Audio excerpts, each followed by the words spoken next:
TikTok refugee here, and I just want to say... A Chinese platform was the top free-to-use social media app in the US iOS store. It's called RedNote, and it's not easy for non-Chinese speakers to use. Dude, am I the only one who feels like a grandpa on this app? I don't know what the heck's going on or how to use it. Can someone tell? And yet, in a live chat room viewed by 26,000 American and Chinese users, there they are, users introducing themselves as TikTok refugees, being welcomed with open arms. Nobody actually expects this to happen. Is it crazy to you guys? I'm kind of scared. Wait, isn't it weird though? Because they were trying to ban it because they were like scared of Chinese, like the communist.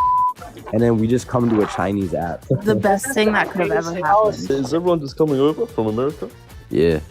Yeah, we in here. Why are Americans flooding it? In Mandarin Chinese, the app is called Xiaohongshu, meaning Little Red Book. The industry has more recently started calling it RedNote. The software features a recommendation algorithm similar to TikTok, with content like Pinterest and a community resembling Reddit.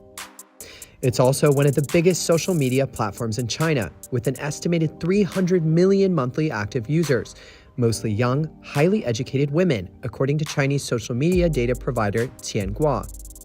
Half of them are Gen Z, and 1 in 10 are white-collar workers living in big cities. Based in Shanghai, RedNote took off in 2013. But why did it take so long for Americans to find their way to the app?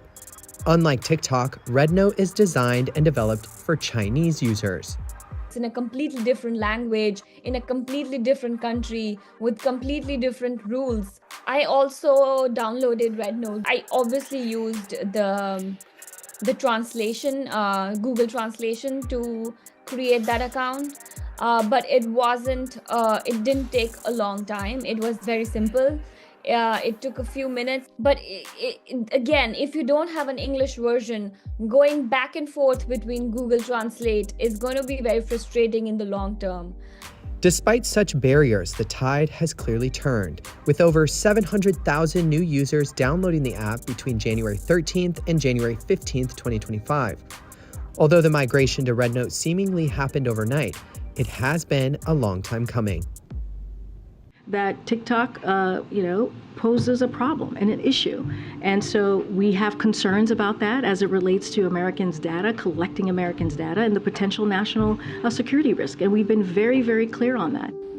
TikTok boasts more than 170 million users in the US, but Washington has expressed fears over its ownership by Chinese internet company ByteDance.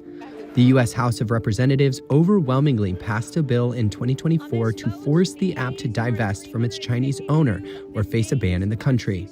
Fear of being suddenly knocked offline has sent TikTokers flocking elsewhere, and experts say RedNote has been immediately affected as a result. There's been a huge change in what this platform's content looks like. So a lot of messages are about people introducing themselves. A lot of content is in English language. A lot of comments are in English. A lot of newcomers set goals like, oh, I will learn Chinese and please help me out. The hashtag TikTok refugee was viewed 370 million times on RedNote in just 3 days. How did this happen so quickly? The Post spoke with a TikTok influencer with more than 180,000 followers who joined RedNote. I'm not shocked because I know some people are just doing it as like a big FU to the American government, which I think is kind of funny in general. So like I saw a video, I think it had like 1 million views when I saw about RedNote. So like it was already popular in that way. And then I was like, oh, like what is that? And so like I went to go download it and then I played around with it. And now like, so it's like a trickling event. But yeah. So yeah, my intentions weren't like F the government, I'm gonna go over there. I was just like, oh, like this is something that everyone's over here. Okay, let me go see what it's talking about. And then I made an account. So that's just kind of how it is. Because if they're gonna shut this down, it's like, well, where else are we gonna go? As a protest, as a way to primarily spite the government, a lot of TikTok creators and TikTok users decided to enter a real Chinese app. What do I mean by real? Because TikTok international version is actually headquartered in Singapore, and it has its servers outside of mainland China. And as the CEO of TikTok Global has mentioned, it's not really a Chinese company or operation. And now they're going to Xiaohongshu, Red Book, which is a Chinese company with servers in the country, with headquarters in mainland China. I personally don't watch the news just because one, the news is like really depressing, and then plus like they try to like sway your, view on things. So I'm just kind of sad that if TikTok really does go like, I'm not going to be in, the know of like what's really going on out there.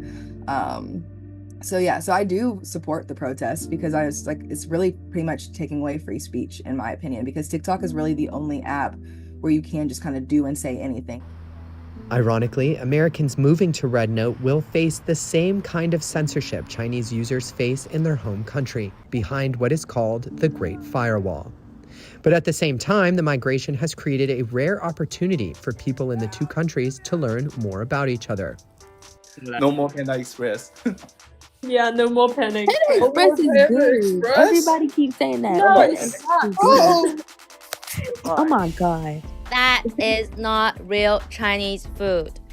It's American Chinese food. Yes.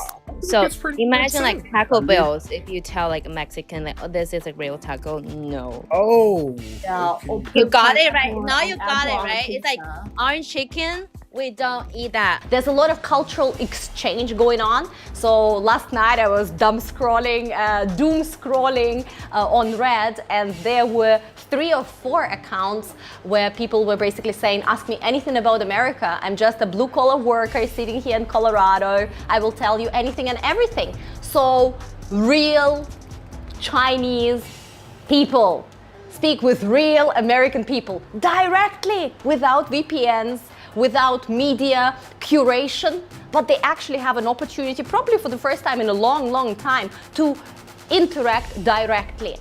Beijing so far has signaled that it welcomes cross-cultural interaction. 我们认为，使用何种社交媒体是个人的选择。作为原则，中方一向支持和鼓励与各国加强人文交流，促进民心相通。 In China, censorship has been strict for many years, and increasingly more so since 2021. Billions of social media accounts have been shut down. Chinese companies have created different versions of their services, like Douyin for domestic audiences and TikTok for everywhere else. We have to keep in mind that TikTok US was ruled by US laws, while RedNote is subject to China's internet censorship. So once the Chinese authorities or the Chinese regulatory bodies, start censoring some of the content that is not maybe relevant to the Chinese culture, or the Chinese authorities feel that it's not, does not suit well for the Chinese audiences, or does not follow the Chinese law or the Chinese content regulation, they are going to start cracking down on it. And the moment those regulatory and legal measures kick in, many experts believe that the Americans may begin to leave. There's also a possibility that RedNote could be banned in the US for the same reasons as TikTok, raising fear among Chinese users who live outside the mainland. 为什么我现在首页上面的洋抖难民越来越多了？谁来关心一下海外的国人啊？就是小红书是可以从美区直接下载，这就是为什么你能看到很多洋人在就是小红书上，而不是在抖上面。我现在最怕的事情就是美国政府把小红书也连坐了，然后一起下架。 RedNote has received investment for a number of high-profile technology companies, including Alibaba and Tencent, which are also Chinese. So I think, fast forward a few months, I wouldn't be surprised if RedNote comes under the same scrutiny that TikTok has over the last 2 years.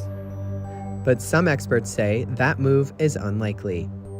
Given Trump saying that he has a warm spot for TikTok, I don't think the Trump administration or Trump himself would want to make it a priority going after every Chinese app that is widely used in the US. So, but having said that, there are so many Republicans in Washington who voted for TikTok ban, and they have been talking about this trend of American users migrating to RedNote. So I think there is a lot of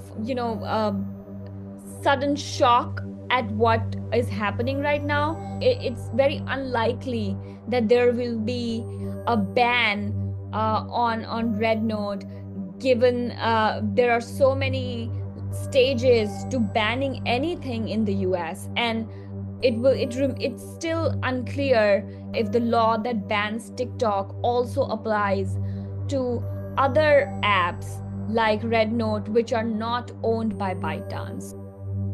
Even if it proves to be just a brief trend, the TikTok refugee migration has brought the people of China and the US closer together in unprecedented ways.